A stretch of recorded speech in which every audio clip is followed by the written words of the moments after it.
واحنا داخلين على رمضان في حاجة انت لازم تعملها قبل ما تبدأ تصلي وتصوم. ده لو نويت فعلا تغير من حياتك لازم تسامح نفسك الأول.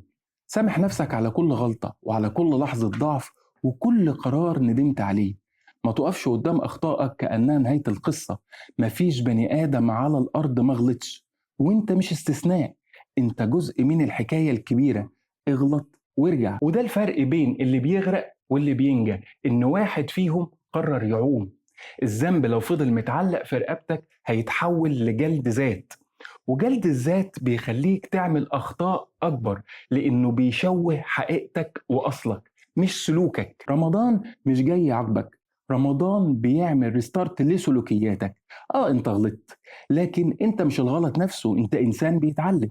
سيب اللي فات وادخل بنفس مفتوحة وقلب صافي حتى لو كان مكسور، لأن أسوأ حاجة ممكن تعملها إنك تفضل طول عمرك واقف جنب ذنبك، تحاكم نفسك وتنسى إن ربنا رحمته أوسع من كل اللي بتفكر فيه مهما كان. ابدأ من جديد لأنك تستحق فرصة تانية. وكل سنة وانتم طيبين.